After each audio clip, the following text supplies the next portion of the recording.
Hello guys, welcome back. जैसा कि मैंने पिछले वीडियो में आपको बोला था कि अगले वीडियो में किसके बारे में बात करूंगा, एबायोटिक फैक्टर्स के बारे में बात करूंगा। ठीक है, तो चलिए शुरू करते हैं बिना किसी बकवास के। पहला हमारा जो एबायोटिक फैक्टर है वो कौन सा है? टेम्परेचर। कौन सा? टेम्परेचर। मैंने पिछले वीडियो में आपको बता चुका था क्या कि चार होते हैं मेनली एबायोटिक कंपोनेंट हमारे। कौन कौन से? Temperature, water, light and soil. और भी सारे होते हैं लेकिन जो मेनली चार है वो कौन कौन से, यही है। तो आइए हम इनके बारे में क्या है पढ़ते हैं कि आखिर है क्या। देखो यार, जैसे जैसे हम इक्वेटर से दूर जाते हैं, क्या पिछले वीडियो में बता चुका हूं कि जैसे जैसे हम इक्वेटर से दूर जाते हैं मतलब लैटिट्यूड या लॉन्गिट्यूड की तरफ जाते हैं तो क्या है, टेम्परेचर कम होता है। और टेम्परेचर कम होता है तो क्या है, वहां पे नंबर ऑफ स्पीसीज भी क्या है, घटने लगते हैं। और नंबर ऑफ स्पीसीज जब घटने लगते हैं तो मैंने कम्युनिटी में क्या पढ़ा था कि जैसे जैसे नंबर ऑफ स्पीसीज घटेंगे हमारा डाइवर्सिटी भी क्या होगा, डिक्रीज करेगा।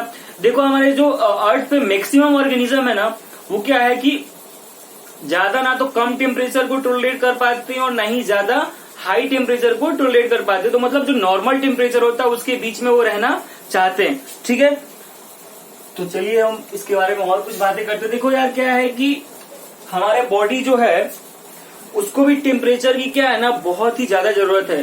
टेम्परेचर की जरूरत है इन द सेंस क्या कि जैसे हमारे बॉडी में मेटाबॉलिक जो रिएक्शंस होते हैं, ठीक, उनके लिए क्या है, हमें क्या रिक्वायर चाहिए, एंजाइम्स, प्रोटीन्स। और ये जो एंजाइम्स और प्रोटीन्स है ना, ये एक लेवल तक पे अच्छे से काम करेंगे। मान लो कि ये जो हमारा टेम्परेचर का लाइन है, ठीक, कि इस टेम्परेचर तक ये एंजाइम जो है अच्छा काम करेगा। लेकिन जैसे ही हम इस टेम्परेचर को बढ़ा देंगे तो ये एंजाइम जो हमारा, ये एंजाइम जो है ये क्या है, एफिशिएंटली वर्क नहीं करेगा। मान लो कि क्या है कि ये प्रोटीन है और ये वो टेम्परेचर का क्या है, स्केल है कि इस टेम्परेचर तक प्रोटीन क्या है, अच्छे से काम करेगा। लेकिन जैसे ही हम इससे ज्यादा टेम्परेचर करेंगे, ये जो हमारा प्रोटीन है ना, ये क्या हो जाएगा, डीनेचर हो जाएगा, डिजेनरेट कर जाएगा, टूट जाएगा, खत्म हो जाएगा। तो क्या है कि एक फिक्स टेम्परेचर, एक मतलब वैल्यूएबल रेंज ऑफ टेम्परेचर क्या है हमारे लिए जरूरी है। क्यों? क्योंकि टेम्परेचर क्या डिटरमाइन करेगा कि कौन रहेगा और कौन नहीं रहेगा। मैं ऐसा इसलिए बोल रहा हूं क्योंकि टेम्परेचर ही तो इफेक्ट कर रहा है ना एंजाइम्स की एक्टिविटीज को और प्रोटीन्स की एक्टिविटीज को। जब एंजाइम्स और प्रोटीन्स ही नहीं रहेंगे तो हम भी नहीं रहेंगे। तो इसलिए मैं क्या बोल रहा हूँ कि टेम्परेचर क्या डिसाइड करता है कौन रहेगा और कौन नहीं रहेगा। जैसे देखो ना यार, आजकल हमारे क्या एनवायरमेंट में बहुत बातें चलती है किसकी, ग्लोबल वार्मिंग को लेके। तो ये ग्लोबल वार्मिंग क्यों हो रहा है? क्यों? क्योंकि हमारा जो एटमॉस्फेयर है उसका क्या हो रहा है, टेम्परेचर क्या कर रहा है, इंक्रीज कर रहा है। तो टेम्परेचर इंक्रीज कर रहा है तो उसकी वजह से क्या हो रहा है, ग्लोबल वार्मिंग। अब मुझे जरूरत नहीं है आपको ग्लोबल वार्मिंग के बारे में बताने के लिए, क्योंकि पहले से पढ़ते आ रहे हैं आप लोग, तो ऐसे भी लिखते आ रहे हैं कि right an essay on global warming. तो चलिए हम टेम्परेचर के बारे में कुछ और देखते हैं। क्या है कि based on tolerance of temperature, मतलब कि कौन ऑर्गेनिजम्स कितना टेम्परेचर झेल सकता है, मतलब क्या, बेस्ड ऑन टेम्परेचर टॉलरेंस। दो तरह के ऑर्गेनिज्म होते हैं, एक होता है स्टेनोथर्मल और एक होता है यूरी थर्मल।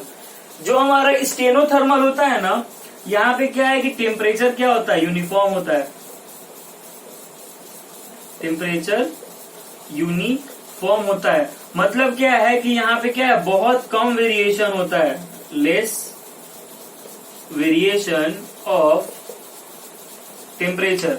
और ये जो हमारा यूरी थर्मल है ना, यहाँ पे क्या है, बहुत ज्यादा क्या होता है, टेम्परेचर वेरिएशन। टेम्परेचर वेरिएशन यहाँ पे क्या होता है, ज्यादा होता है। ठीक, मोस्टली जो ऑर्गेनिजम्स होते हैं वो कैसे होते हैं,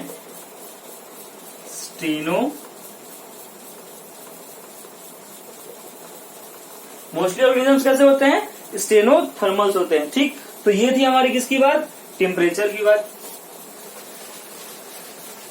देखो टेम्परेचर के बारे में कुछ और बातें मैं अगले वीडियो में करने वाला हूं, जहां पे वो वीडियो उस वीडियो का नाम क्या होगा, डिफरेंट एडेप्टेशंस ऑफ ऑर्गेनिजम्स। मतलब कि मैं उस वीडियो में बात करूंगा कि ज्यादा टेम्परेचर या फिर कम टेम्परेचर में अपने आप को एडजस्ट करने के लिए बॉडीज क्या करती हैं।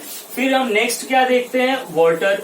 Abiotic factor. Next abiotic factor क्या है? वाटर। देखो याद करने का चीज उसमें वही था कि स्टेनोथर्मल और यूरीथर्मल कौन से होते हैं और उनका एग्जांपल आप एनसीईआरटी से याद कर लेंगे, ठीक है। फिर वाटर के बारे में, यार वाटर देखो जनरल नॉलेज में पढ़ते आ रहे क्या कि 70% ऑफ हमारा अर्थ कौन सा है? 70% ऑफ अर्थ सरफेस क्या है हमारा? वाटर है, ठीक। वाटर के बारे में और एक क्या चीज हम पढ़ते आ रहे हैं कि इसका सॉल्वेंट प्रॉपर्टी। क्या? Solvent property. देखो ना यार, हमारे बॉडी में जो मेटाबॉलिक रिएक्शंस होते हैं उनके लिए वाटर बहुत जरूरी है। अगर वाटर ही ना रहे तो हमारे बॉडी में जो मेटाबॉलिक रिएक्शंस है वो अच्छे से क्या होंगे? नहीं हो पाएंगे। जैसे तुम क्या है कि हमारा प्लांट फोटोसिंथेसिस कर रहा है, उसके लिए भी क्या है? वाटर का रिक्वायरमेंट है। कुछ ऑर्गेनिजम्स क्या है कि बहुत ज्यादा नमकीन पानी में रहते हैं, जैसे सी ओशियंस में जो ऑर्गेनिज्म रह रहे हैं वो क्या है? सेलाइन वाटर में रह रहे हैं। जो हमारे लैंड पे ऑर्गेनिज्म रह रहे हैं ना, जो हमारा नॉर्मल पॉन्ड और लेक्स होता है उसमें क्या है? सैलिनिटी परसेंटेज बहुत कम होता है। सैलिनिटी मतलब क्या होता है? खारापन, नमकीन, ठीक है। तो जैसे हम बात करें अपने लैंड पे, तो अपना जो लैंड वाटर होता है, लैंड वाटर, उसमें क्या है? लेस देन 5% सैलिनिटी होता है। कितना? Less than 5%। जो हमारा सी या फिर ओशियन होता है उसका कितना होता है? लगभग 30 to 35% सैलिनिटी होता है, ठीक। और जो हाइपर सैलाइन वाटर होते हैं, हाइपर सैलाइन मतलब क्या? बहुत ज्यादा सैलाइन वाले, जो हाइपर सैलाइन वाटर होते हैं, ठीक, उसमें क्या है? मोर देन 100% सैलिनिटी होता है। क्या? मोर देन 100% सैलिनिटी होता है। तो इसको आप लोग लिख के क्या करेंगे? याद कर लेंगे, ठीक। देखो यार, सॉल्वेंट प्रॉपर्टी जो वाटर का होता है उसके बारे में मुझे बताने की कोई जरूरत नहीं, क्योंकि आपका केमिस्ट्री में चैप्टर वगैरह चल रहा होगा, आपने मोल कॉन्सेप्ट पढ़ लिया होगा, सॉल्यूशंस वगैरह पढ़ लिए होंगे, तो आपको आइडिया होगा। तो इसलिए मैं वो बकवास यहाँ पे नहीं करूंगा। फिर मैं क्या है कि यहाँ पे बात करूंगा कि जैसे टेम्परेचर में बात किया था कि बेस्ड ऑन टेम्परेचर टॉलरेंस क्या था? 2 तरह के थे।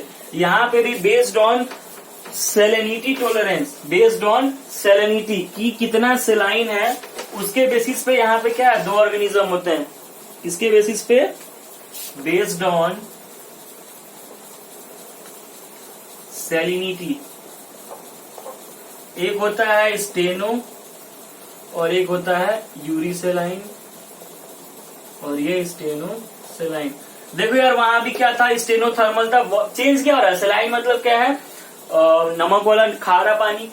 तो वहां भी यूरीथर्मल था, यहाँ पे यूरिसेलाइन है। फिर सेम चीज यहाँ पे भी क्या होगा कि जो हमारा स्टेनो है ये क्या करेगा? ज्यादा वेरिएशन नहीं करेगा। मतलब क्या है कि नैरो रेंज ऑफ सैलिनिटी को क्या करेगा? चलेगा, नैरो रेंज ऑफ सैलिनिटी। और यहाँ पे सैलिनिटी क्या होगा? ज्यादा। मतलब क्या है कि वाइड रेंज ऑफ सैलिनिटी को क्या करेगा? ये झेल लेगा। वाइड रेंज ऑफ सैलिनिटी को क्या करेगा? ये झेल लेगा। तो 2 तरह का होगा, सॉइल के बेसिस पे, सॉरी सैलिनिटी के बेसिस पे। तो ये था कुछ हमारे वाटर के बारे में। और भी कुछ बातें हैं वाटर से रिलेटेड। क्या कि जैसे मान लो जो ऑर्गेनिज्म पानी में रहते हैं, जो एक्वेटिक ऑर्गेनिजम्स होते हैं, तो वो जो ब्रीदिंग करते हैं, तो ब्रीदिंग कैसे करते हैं? जो हमारा ऑक्सीजन है क्या, वो पानी में डिजोल्व हो जाता है, और जब ऑक्सीजन वाटर में डिजोल्व होता है तो क्या है, हमारे जो एक्वेटिक एनिमल्स है वो क्या है, ब्रीदिंग करते हैं। तो ये थी कुछ बातें। अब जो नेक्स्ट पढ़ है वो किसके बारे में? हम थर्ड फैक्टर कौन सा? लाइट। देखो एग्जाम्पल तुम लोग क्या है एनसीईआरटी से देख लेना, ठीक है। नेक्स्ट फैक्टर क्या है हमारा? लाइट। ये भी क्या है? Most important. यार जो हम फोटोसिंथेसिस के बारे में पढ़ रहे होते हैं, लाइट का नाम आते ही क्या हमारे दिमाग में सीधे क्लिक होता है क्या? फोटोसिंथेसिस। बायो में बात कर रहा हूं मैं, फोटोसिंथेसिस। तो फोटोसिंथेसिस किस लिए भाई? हमें प्रोडक्टिविटी देने के लिए, खाना देने के लिए। किस लिए? प्रोडक्टिविटी देने के लिए, ठीक है।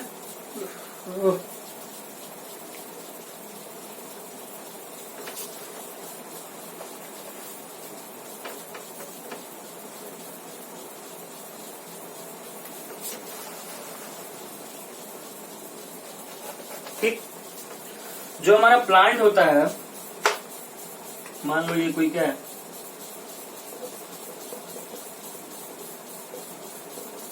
ये कोई हमारा क्या है? प्लांट है। इस पे क्या पड़ रहा है? लाइट। ठीक। तो एक वर्ड होता है यार पार, क्या, फोटो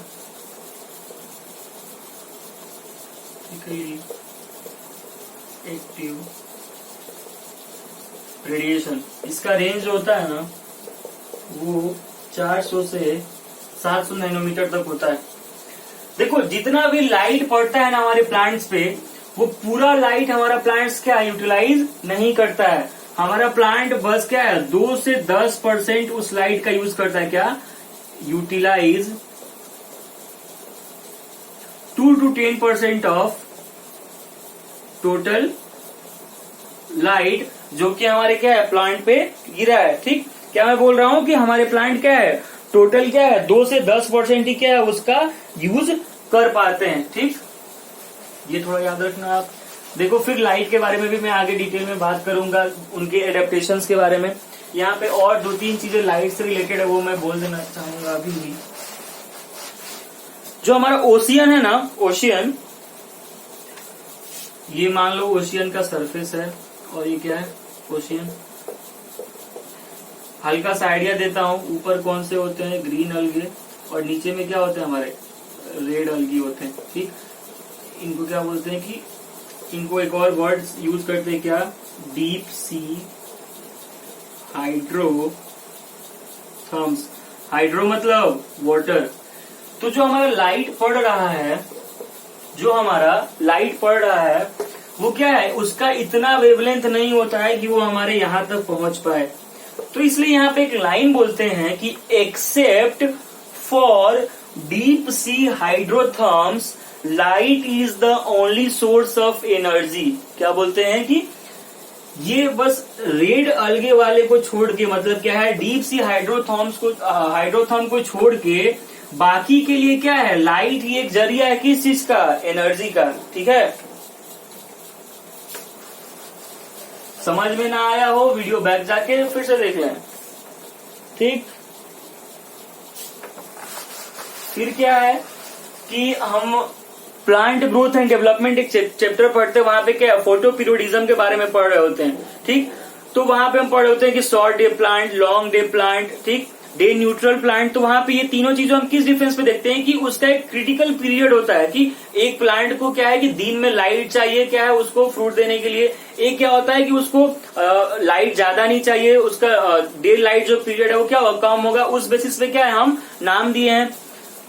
फिर जो हमारा प्लांट्स का रिप्रोडक्शन जो होता है वो भी क्या है डिपेंड करता है किस पे, लाइट पे डिपेंड करता है। जैसे मैंने टेम्परेचर में और वाटर में बताया कि बेस्ड ऑन टेम्परेचर टॉलरेंस या फिर बेस्ड ऑन सैलिनिटी, वैसे ही यहाँ पे क्या है कि बेस्ड ऑन द लाइट, क्या है कि लाइट कितने लाइट को वो झेल सकता है उसके बेसिस पे भी यहाँ पे कितने हैं, 2 हैं। कौन कौन से, एक हेलियोफाइट्स और एक सीजियोफाइट्स। ठीक है, हेलियोफाइट्स क्या है, सीजियोफाइट्स क्या है। सीजियोफाइट्स क्या है, शेड लविंग है। क्या है, शेड लविंग, नाम में ही एस है तो ऐसे कुछ याद रख सकते हो, ट्रिक की कोई जरूरत नहीं है। शेड लविंग क्या है, प्लांट्स है।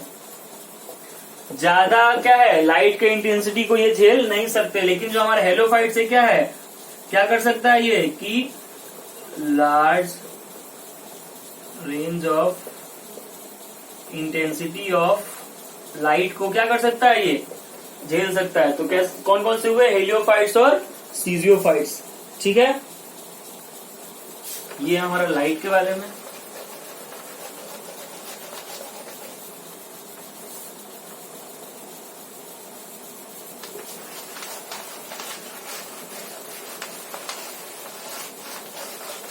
फिर देखो यार लाइट से रिलेटेड 1-2 और वर्ड है, नोक्टर्नल और डायवर्नल। तो वो मैं क्या है बात करूंगा किसमें, जब मैं एडेप्टेशंस के बारे में बात कराऊंगा तब। फिर हमारा जो नेक्स्ट फैक्टर है वो सॉइल है। देखो यार सॉइल की बात करते हैं तो सॉइल बनता है कैसे, तो हमें पता है कि सॉइल किससे बनता है, वेदरिंग ऑफ रॉक से बनता है। तो सॉइल भी हमारा क्या है ना कि बहुत इंपॉर्टेंट रोल प्ले करता है किसमें, हमारे प्रोडक्टिविटी में। क्योंकि मान लो यार कि तुम्हें कहीं पे कुछ प्रोडक्टिविटी करना है तो उसके लिए फर्टाइल सॉइल चाहिए। अगर सॉइल ही फर्टाइल ना हो तो फिर हमारी सारी मेहनत क्या हो जाएगी, बेकार हो जाएगी। अच्छा, तो आप बोल रहे हो कि सॉइल अच्छा होना चाहिए, तो कौन सा सॉइल अच्छा होता है, तो जिसका वाटर होल्डिंग कैपेसिटी अच्छा होगा ना वो सॉइल हमारे लिए क्या होगा, बेस्ट होगा। वाटर होल्डिंग कैपेसिटी किस पे डिपेंड करता है? तो पोर स्पेस पे। जिस सॉइल का पोरोसिटी ज्यादा होगा, पोर स्पेस ज्यादा होगा, मतलब क्या है, मान लो कि ये सॉइल के पार्टिकल्स है और एक जगह ऐसे हैं पार्टिकल्स, तो क्या है, मान लो ऐसे ही डब्बा में है, तो यहाँ पे पोर स्पेस ज्यादा है ना यार, यहाँ पे पोर स्पेस क्या है, कम है। तो जहां पे जितना ज्यादा पोर स्पेस होगा वहां पे वाटर क्या है, जल्दी क्या करेगा, लूज कर जाएगा। मतलब क्या है कि जितना ज्यादा पोर स्पेस होगा वो वाटर क्या है हमारे लिए, क्या है, सॉरी, वो सोइल हमारे लिए क्या है, उतना अच्छा नहीं है। तो कौन सा सोइल हमारे लिए बेस्ट है? जिसका वाटर होल्डिंग कैपेसिटी क्या हो, अच्छा हो, जिसका पोरोसिटी क्या हो, कम हो, और जिस सोइल में ऑर्गेनिक मैटर क्या हो, बहुत अच्छे अमाउंट में हो। यार ऑर्गेनिक मैटर बहुत ही क्या है, काम का चीज है। जैसे क्या है कि गांव में, खेतों में हम क्या करते हैं, काऊ डंग को क्या करते हैं, खेत में ले जाके मिक्स करते हैं। क्यों? क्योंकि वो क्या है, फर्टिलिटी को बढ़ाता है, वो काम करता है कैसे, एज ऑर्गेनिक मैटर। तो ये हमारा, फिर सोइल क्या है कि बहुत सारी चीजों के लिए सोइल क्या है, हमारा एक घर है, बहुत सारे माइक्रोब्स क्या है सोइल के अंदर रहते हैं, और वो भी क्या करते हैं, हेल्प करते हैं किसमें, हमारे सोइल को फर्टाइल होने में। तो ये कुछ छोटी छोटी सी बातें थी हमारे एबायोटिक फैक्टर्स के बारे में। एबायोटिक फैक्टर्स से रिलेटेड जो मेन चीज है वो पढ़ते हैं हम एडेप्टेशंस में, कि कैसे ऑर्गेनिज्म अपने आप को एडेप्ट करता है। कि जैसे मान लो कि नॉर्मल जो लाइट होता है, नॉर्मल जो टेम्परेचर होता है, नॉर्मल जो वाटर रिक्वायरमेंट होता है, तो इन अगर ये तीनों चीज नॉर्मल कंडीशन में ना हो और उस ऑर्गेनिज्म के लिए तीनों चीजों अनफेवरेबल कंडीशन में हो जाए, तो वो ऑर्गेनिज्म अपने आप को कैसे एडेप्ट करता है, ताकि जब इन तीनों चीजों की अगर कमी भी हो जाती है तो वो अपने आप को क्या कर सकता है, मेंटेन कर सकता है। तो इसके बारे में हम अगले वीडियो में पढ़ेंगे, जो कि हमारा अगला वीडियो किस चीज पे होगा, एडेप्टेशंस ऑफ ऑर्गेनिज्म। ठीक है, तो मिलते हैं अगले वीडियो में।